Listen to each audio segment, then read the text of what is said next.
Hey superstars, my name is Brandon. I'm the Vinyl Record Pro. In this video I'm going to show you guys how to identify a Beatles Butcher album. In case you don't know about the Beatles Butcher album, it's actually the Beatles Yesterday and Today. It was issued in June 1966. When they first released this album, it had a picture of the Beatles in butcher suits with blood all over them and beheaded dolls. But because of that picture, there was a backlash and they had to recall the album. And when they recalled the album, in order to release it, they put this, what they call the paste over. It's this picture. They took a new picture of the Beatles with the trunks here, and they just pasted this over the top of the old one. And then in order to make it look nice, they trimmed it right there. So there were a certain amount of them, I don't know how many there were, that made it out into the public before they put the paste over on there. So there are some out there that are called the first state butcher, and those are the ones that never had anything put over the top of them. They just have the Beatles with the baby dolls and the blood, and they're worth a ton of money. Okay, so next we have the second state. This is called the second state butcher. This is one right here where they actually pasted this cover over the baby cover. So if you peeled this off right here, you would have the original Beatles with the babies. So at some point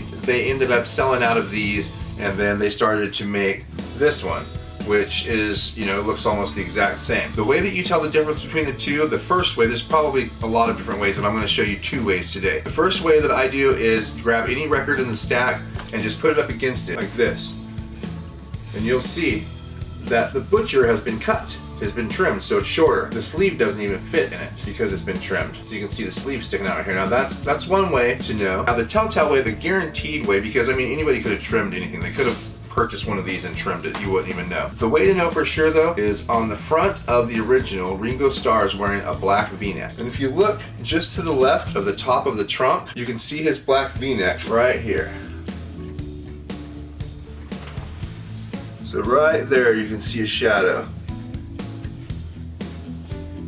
Any Butcher album that's real, you will be able to see that and it will be evident. So if you don't see that right there, if you don't see Ringo's V-neck, in my opinion, it's just not real. Now there's also what's called the third state Butcher album, and that is when they take this one right here, a second state, and they chemically peel this. They have a special chemical concoction that they use to peel this off, and that way you can see the original Butcher cover underneath, and that's called the third state. So there you have it. Now when you're out in the wild, or if you're online searching for records, anytime you come across Yesterday and Today by the Beatles, you know to look for Ringo's V-neck and to make sure that it's a little bit shorter than the rest of the records in the stack. And that way you'll always know when you come across one of these. So when you're going through a record collection and you come across Beatles Yesterday and Today, you can always just pull it out, look at it real fast, see if you see Ringo's V-neck, and then drop it back in the collection and just mind your business. Just keep on going through. And then that way, if you want to make a little bit higher offer on the collection because you know that it has something very rare in it, you have the opportunity to do that. The reason I make these videos is to help you guys out. If you need any more help, I've created a course called Vinyl Record Pro, and you can find the link in the description. Hey, before you go, please scratch that like button. If you aren't subscribed, please hit the subscribe and tap that notification bell so that you get these videos right when they come out. Thanks a lot, superstars. See you in the next video.